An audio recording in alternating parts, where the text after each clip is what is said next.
Hello, I'm Steve. A little about myself. I'm a retired law enforcement officer with 20 years of service. I began my career in the jail, worked the road, and became an investigator. During my career, my training consisted of everything from SWAT to becoming a state certified crime scene technician. I've investigated crimes from thefts to homicides. After retiring and becoming aware of true crime and web sleuths, I started my channel for web sleuths to better understand the perspectives of law enforcement. Not only do we cover true crime, I go out into the field and assist families who have lost loved ones to homicide and their cases are considered cold. Join me as we look and bring attention to these critical cases.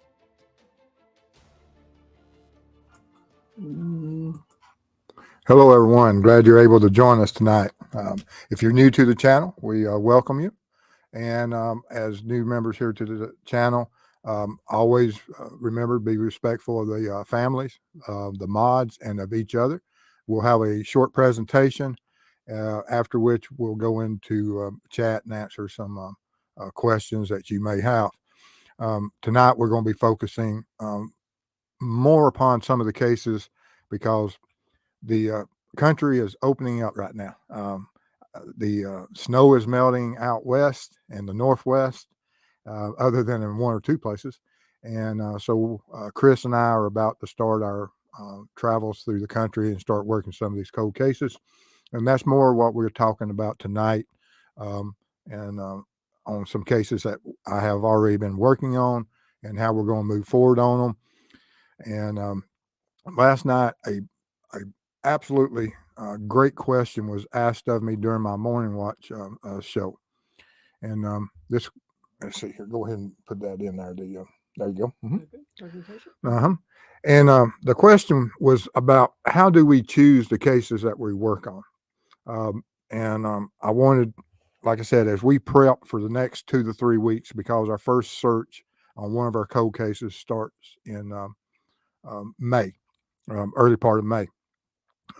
Now, cold case of Ambercromb has, as we move forward and trying to search for her body, she was reported missing in 1992 in the Dallas-Fort Worth area. So we're looking at a 30-year-old case, and she was only 2 years old at the time. It may have been 93. But we were looking at this case, and like I said, some of these cases that were brought to us and our attention was due to that the families noticed my channel as I was growing. And when we first started this channel, we had no idea that we were going to be going out and working cold cases. And so as I started my presentations and as my channel had that growth, people became aware of me. And I was contacted by several families, and I've just recently contacted last week on another case.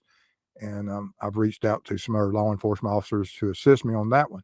But still, with this specific case of Ambercromb, we've been working on it for several months, trying to get to go out there and do a search. Originally, I was going to go out with cadaver dogs and certain properties that we originally had permission for.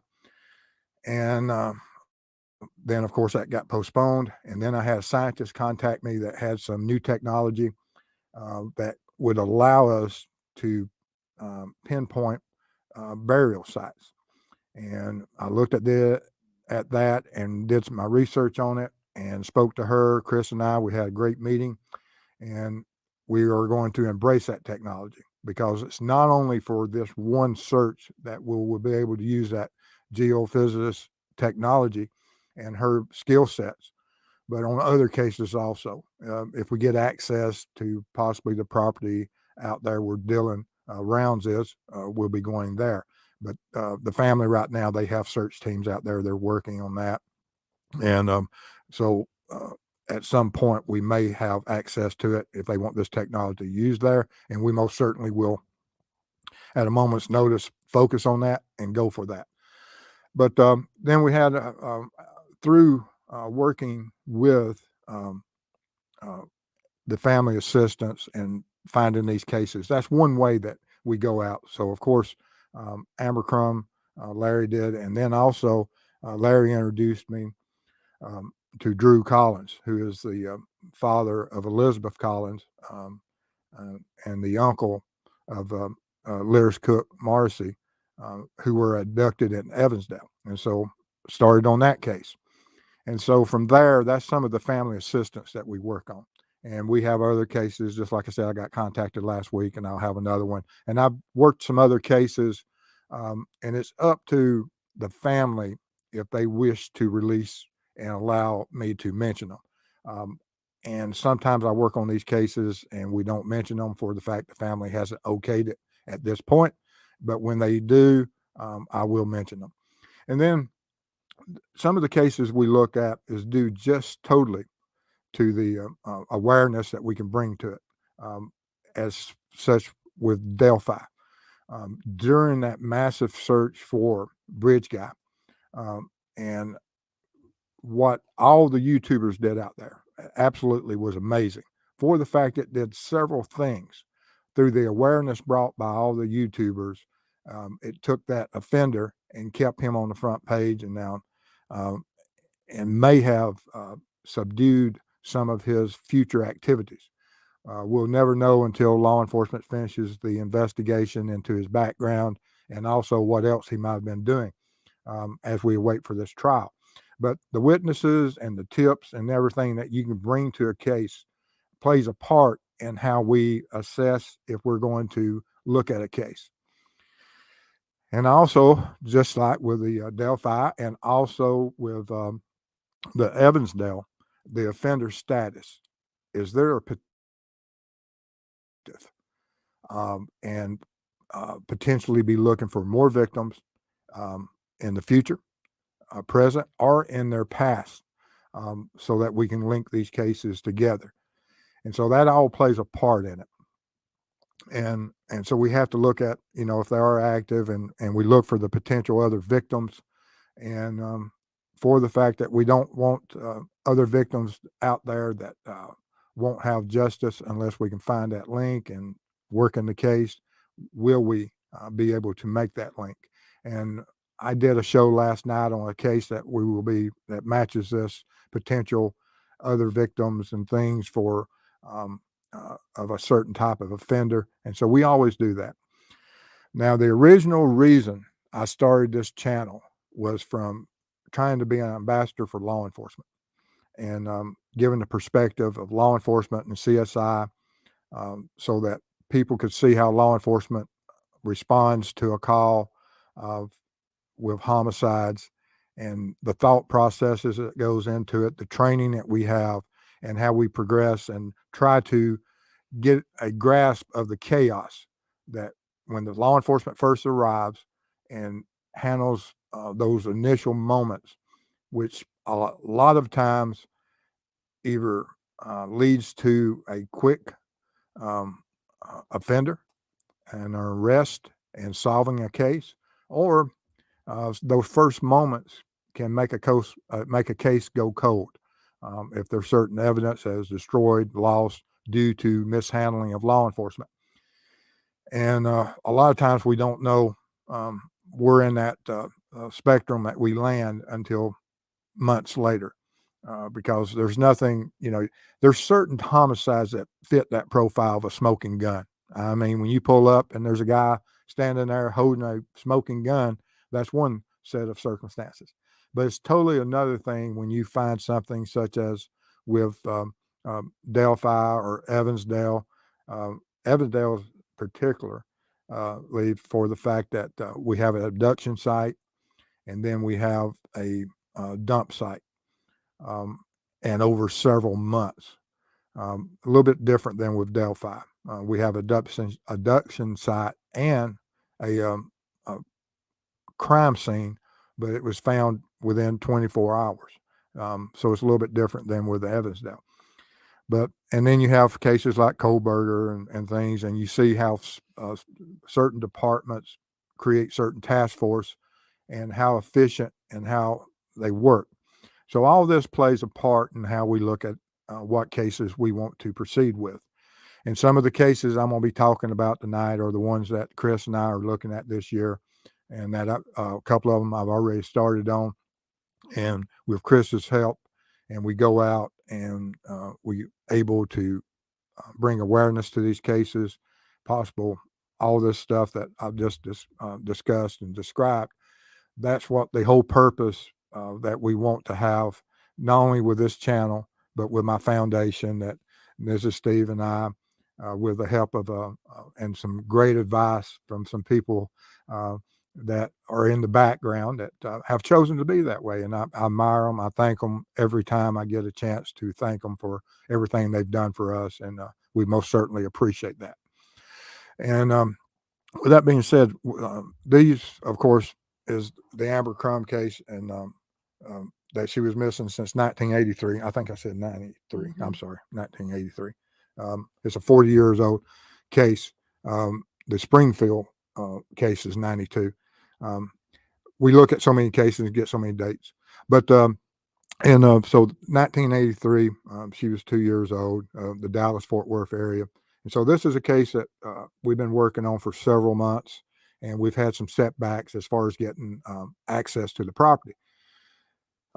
We have another date set, and the third date would be the charm. That's what I'm looking for.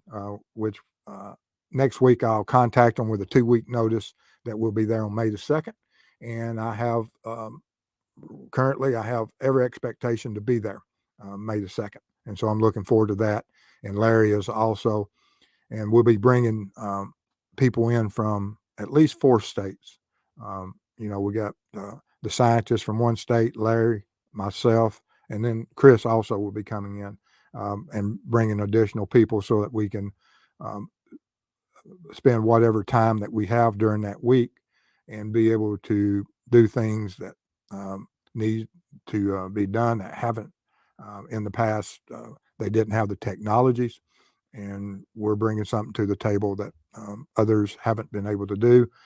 And we do this at, of course, no charge to the families. And we have to thank our channel for that, our members, our donors, and everyone that contributes to this channel, and also PayPal, the foundation, and of course, the super chats and all the other things that happens every time that, every week. And so we're so, we appreciate everybody. And then another case that we look at, of course, is the Elizabeth Collins and the Lyric Cook Marcy, which is Evansdale homicides.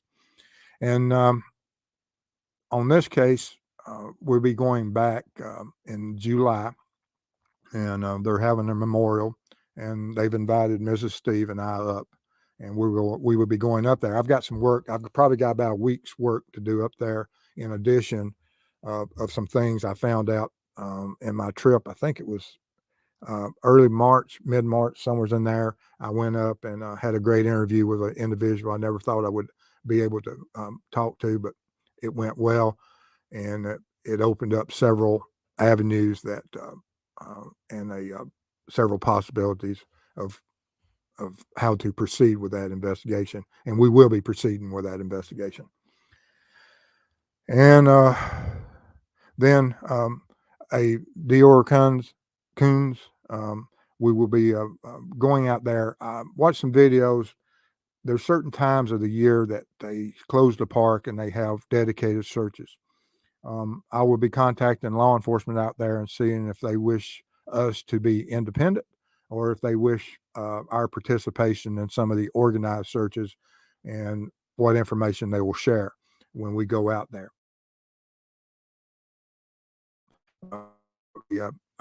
A case since 2015, him missing. Once again, a 2-year-old, and they have looked. And I was watching a video today of where the sheriff was talking about that they just within the last 10 or 15, 20 years, that they had found an individual that had been missing for like 20 years or so, which I found amazing. So there's the abilities in that type of environment, as the sheriff explained, that if you're on certain slopes and facing certain directions, and with the harsh winters they have and the dry summers, that there's a potential of being able to find these victims for many, many, many years. And they have a history in certain cases that have proved that point. And so we're going to go out there at some point this year, and hopefully law enforcement will allow us to assist them. I'm on offer, and if they will, I'll be out there during one of the structure searches, and then Chris and I may also do a independent search of this. Then also Michael Monkey Vaughn, which is another Idaho case. And I have looked at this case, and I've done some shows on it, and I had some contact with the mother. And they are law enforcement, of course, has a individual currently charged with not reporting a death regarding Michael Monkey Vaughn. And so we're waiting on the court and some of the testimony that's going to come forth. And we know that there was a huge search done in a property out there of where they had identified potentially he had been at one point. So as whenever I contact the family and we find out if we're going to proceed or how we're going to proceed, it all depends on some of the court hearings. I think the individual in question has been cleared to face those charges and the courts to proceed. And so as those hearings progress, we'll look at what possibilities that we may be able to do out there on that case. And if there is something the family wishes us to do, they will have our complete, all our efforts will help them in any way they ask us. And let's see. Then, of course, Sandy Smith, who has fought for justice for her son, Stephen Smith, in South Carolina. I just got back from there, a couple weeks ago, and have been watching and trying to, he was exhumed, and they have this second autopsy. There's going to be a lot of information. If you listen to Dr. Kinsey speak of the autopsy and some of the information that it was a success, and what does that mean? And that there's new evidence. What does that mean? And he's been doing a tour of some really good channels and participated in some really great interviews out there. And who can't appreciate the positivity that he brings to the table, and his research and his history and his level of intelligence. And I appreciate everything that he says and everything he does in the fight for justice for Stephen. And he was actually there the day before I was. I think he was showed up on Saturday. I showed up on Sunday. And I missed him just by hours. I wish I had met him there at the scene at the time, because I would have loved absolutely to spend some time with a professional and just swap war stories and cop talk. But I'm looking forward to where this progresses, as when and if law enforcement will ever release any of the new information. And there's a possibility and potential for that, for if the new evidence leads towards a certain type of vehicle, as they've looked at and they've located the paint chips, certain kit that was performed on him, what type of DNA analysis can they do now versus what they could perform several years ago. Totally two different things. And so hopefully science is far more advanced, and we'll be able to bring something to the table for justice for Stephen Smith. And like I said, when you listen to Dr. Kinsey, that's the impression you get from him. Then we have to, there's another case with Koberger that we've looked at. And the way law enforcement approached this and some of the things they did regarding the homicides of Madison, Kaylee, Ethan, and Xana is absolutely brilliant in the way that they advanced this case and what they've done and how they've linked the offender to these homicides. And through not only DNA, but through other technologies from cell phone to Wi-Fi, all different types of devices, and how they were able to track his vehicle, his person um, throughout that night, and throughout the days afterwards, and put him under surveillance when he was in Pennsylvania. And what is all this new information that they have gathered? How much of it is just uh, something that's hyped up about those identifications? We don't know yet. Hopefully, they're, you know, if he was such a mastermind and had planned, which we know that the plan obviously didn't go as he envisioned, that through all that planning, would he be able to then, um, the one thing that he would have messed up on more than anything, he disposed of a weapon, he disposed of clothing, he disposed of so many things, but he kept an identification. Now that is if you believe the hype stories of that those IDs link him to the residents. I hope they do. I hope that this is some type of trophy that he kept, because then, of course, uh, that is something that the defense team will absolutely. Uh, I don't know how they would ever climb and defeat that mountain of evidence. But we have to take for granted that he would have made that huge mistake of keeping a trophy that could be found, and not only found in Pennsylvania, but how did he get it there? And that would be a huge risk for someone that, um, you know, thought that he was a super criminal, that he would keep a trophy and transport across country. Um, could he have? Absolutely. Did he? Don't know.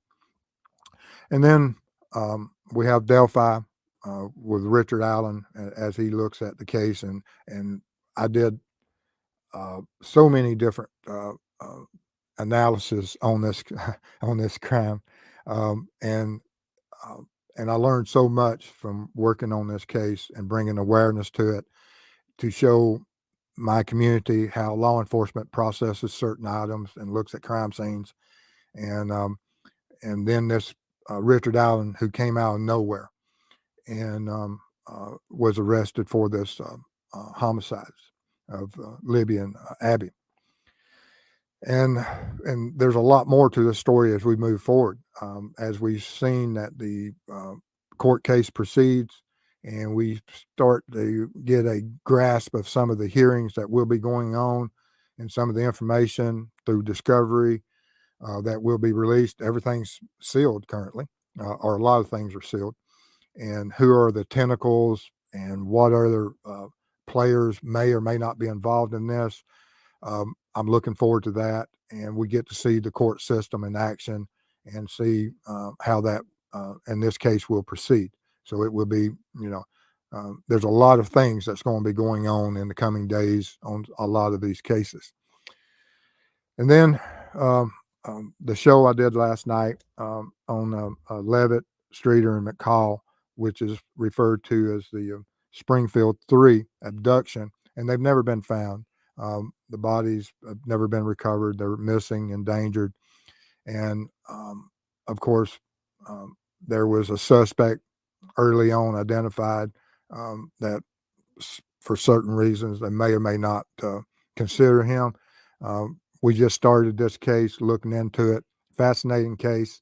And we'll be looking at a lot of different aspects of this case, much like I did with Delphi, because there's a lot of things that went early on in this investigation, and law enforcement took certain avenues, and then they didn't proceed on different avenues, which may or may not have had an impact on it becoming a cold case. But we'll be looking at that as we proceed with that case.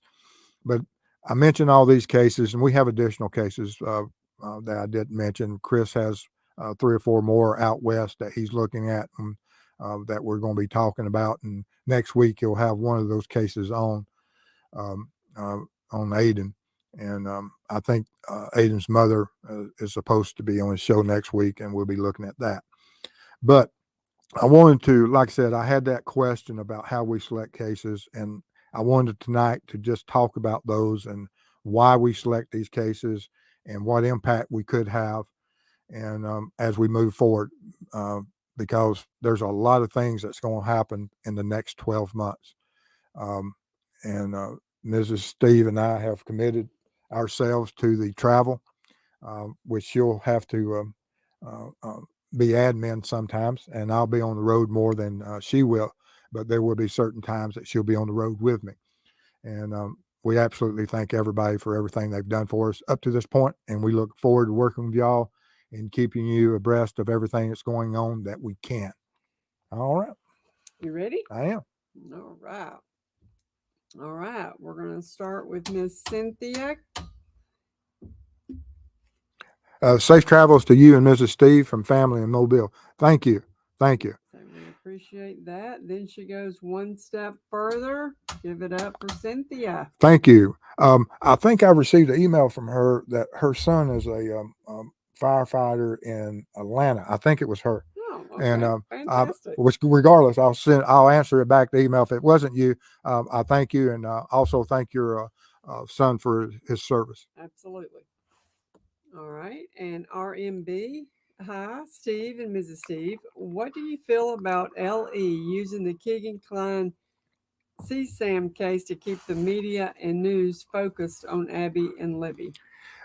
Brilliant. Anything that can keep victims, and of course, law enforcement always said that it wasn't a cold case.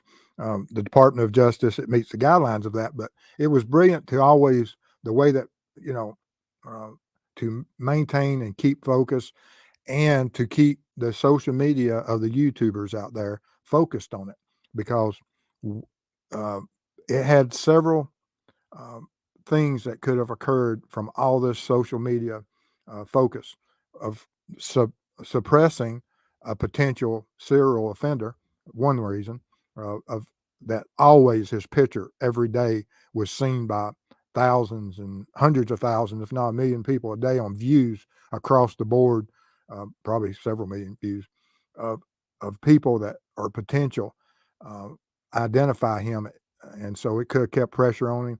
And so I give law enforcement a lot of credit for that, because there, I don't know if there has ever been a case that has, for as long as this case took to come to an arrest, that had more attention brought to it.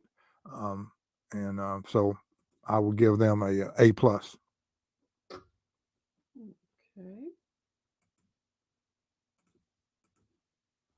And D Mead 51063. It seems to be always a creek or river near some of these murders. Do you, Steve, think this is for the suspect's easy cleanup, or is it something else? It may be. Well, you have certain offenders, and there's always the possibility that it could be part of the fantasy or part of the profile, and that they take these people to these areas, and because some of them are isolated, that when you get into some of these lowlands and of where there's forest, the ability of isolating individuals, having a water source to clean up or a water source to dump, that there's a lot of reasons people go to these areas, from isolation and otherwise. Although, um, you know, uh, it doesn't always mean that ever dump site, because the cities, um, with uh, the Atlanta homicides that occurred with all the children, that's eventually how they caught um, what was his name, Williams. Uh, What, the kids murder? mhm. Yeah. And Wayne, Wayne Williams. Wayne, And that's how they eventually got him for dumping, using the rivers as a dump site. And so um, these offenders, they learn and they understand that DNA is now one of the top things that will get them, and so they will use water and creeks and rivers as something that will destroy that DNA evidence. And it's always been for other types of evidence, but now DNA is its focus, and so we're going to see a lot of that, and we have seen a lot of it. And Wayne Williams, Atlanta child killer. Yeah, Wayne. So it was Wayne. Yeah. Okay. You would think we would have it. Oh, like I said, I've got so many names in my head now. All right. And D. Mead again. Steve, do you think there's a connection between Delphi and Evansdale because of the bodies close to water? I originally, when I first, I did a show on it of all the things that were similar, and that was a great consideration. But after visiting and working on the Evansdale case, I don't think they're linked. But there are a lot of similarities. But we always see that with offenders, that they operate in the same type of pattern, because you have to go to certain areas at certain times of day to find a victim. And parks and places that children gather is there's only so many of those places around for certain dates and times, and those are the parks. And so that's something, pre-internet and pre-catfishing. The newspaper boys, you go back and look in the 70s and 80s at how many newspaper boys were abducted and came up missing. These predators, they understand of where their prey is, and they go to those areas, and that's how they identify their victims, and they may stalk them for a lot of time. But there was a certain time that I was looking at that case before I traveled to Delphi, and understood how hard it was for the terrain and locating, and that you would have to be a local. And then when you go to Evansdale, it's absolutely the same thing. And I believe that Evansdale was also a local.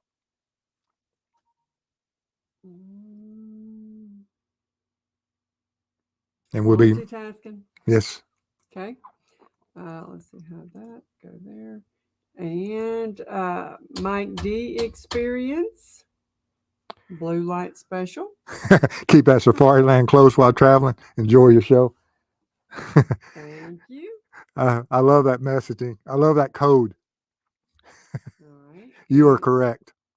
Miranda Lee at True Crime Web. Are there any suspects in the Evansdale case? It seems like there isn't.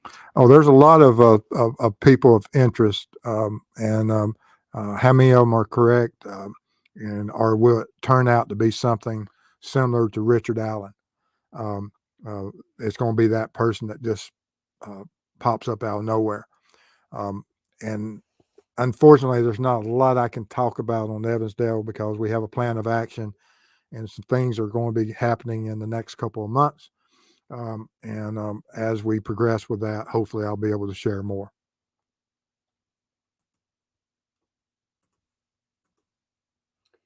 And Grace. Thank you both for all you do. Oh, Absolutely. Thank you. Mrs. Steve works extremely hard on the Cyclops program, and we have a lot of good volunteers out there all the time. And we have volunteers that contact us not every day, but every week. No, yeah, we have some every week. Absolutely. That contact us and wishes to help us in several different ways, and we appreciate all that. Yeah. Couldn't do it without them. No. All right. And Jennifer Rochelle, do you think KK is going to be linked to RA at some point? I can't imagine he won't at True Crime Web. I'm with you. If some of the, from everything, that information of that they always kept, and they used KK, Kagan Klein's, everything from the transcripts to the CSAM to the river search to, and as MS was releasing that information of, and for y'all that don't know, it's murder sheets, but as they were releasing that information, from the search to the service station to other things like that. On the, it's just absolutely amazing. And it would be the coincidence of the century if there's not some type of link between them, in my opinion.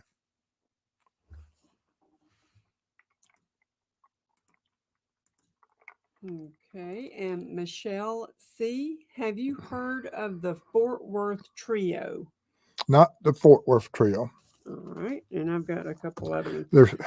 There's, let me tell you, there's so much to do out there, and that's one reason that we try to do our the Cyclops, creating that database, is to allow people to go out there and do research for, and I encourage everyone to go out there and do research on any of those things. And if you have any questions or if you wish to contact me about anything, absolutely do so. I'll answer you as best I can, but you can send me an email. I got two more. They've dropped names. Mindy West out Yes. of New Hampshire. And yes, That's from Dave. That's from Dave. And then D. Warner from Michigan. Yes. Warner, Warner. So you've got three to look at. Yes. All right. Thank you, guys. All right. And Miranda at True Crime Web, can you talk about any of the Evansdale suspects, please? Unfortunately, not now. I will let y'all know when I'm heading up, and things of that nature.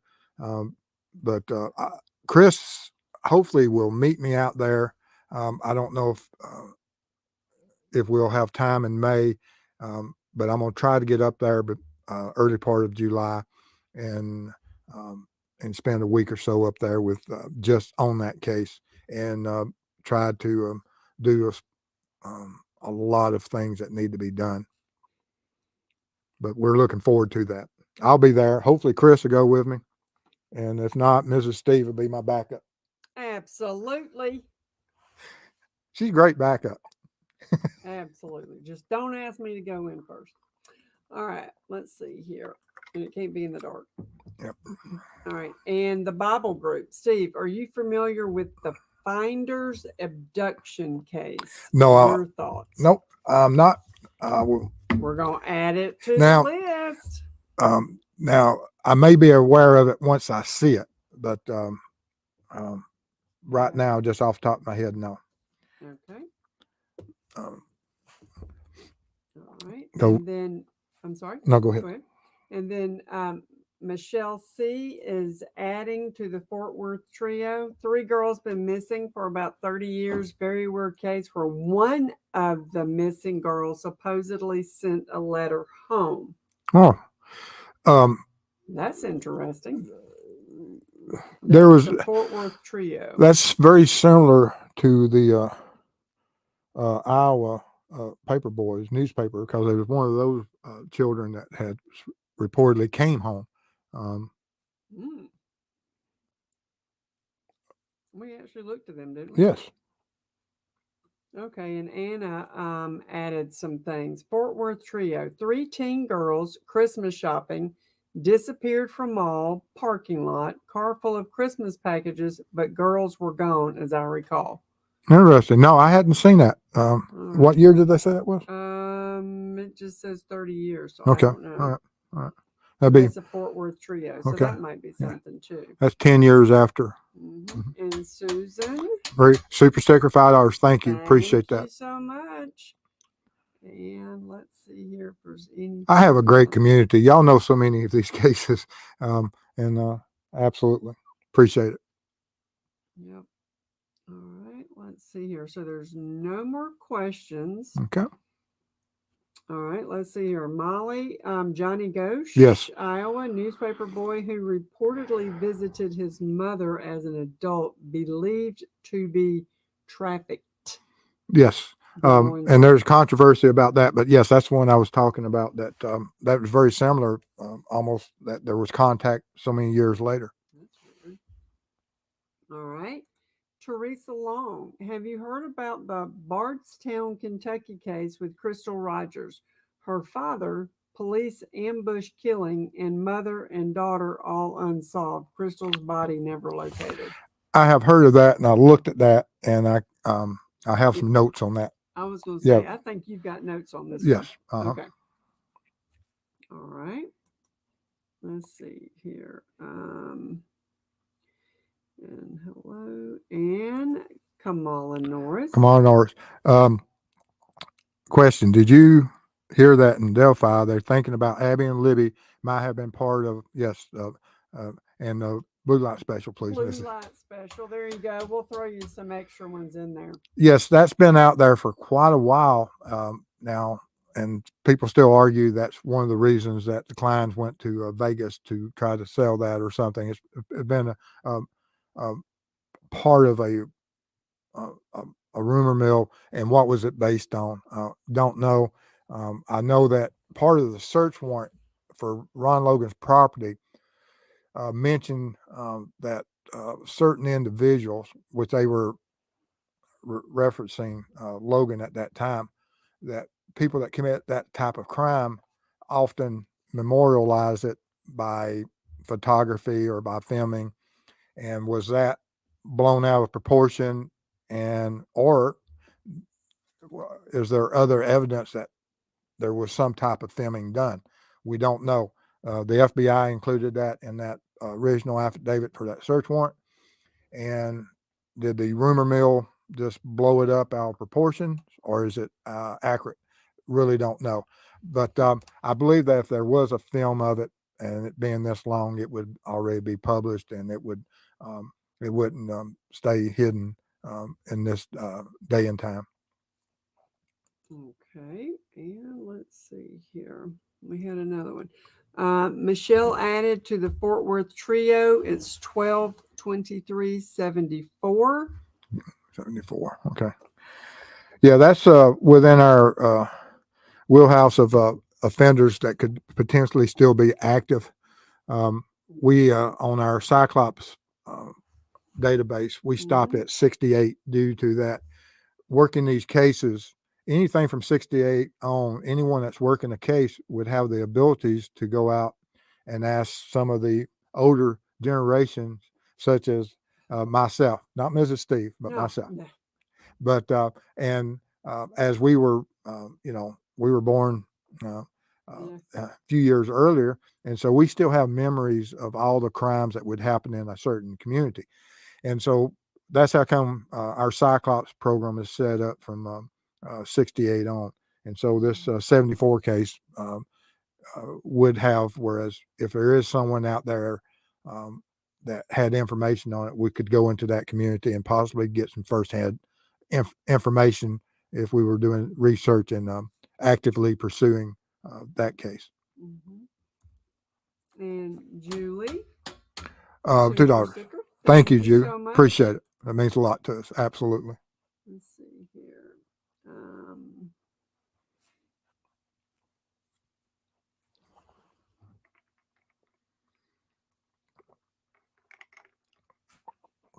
All right, and you are all caught up. All right, guys.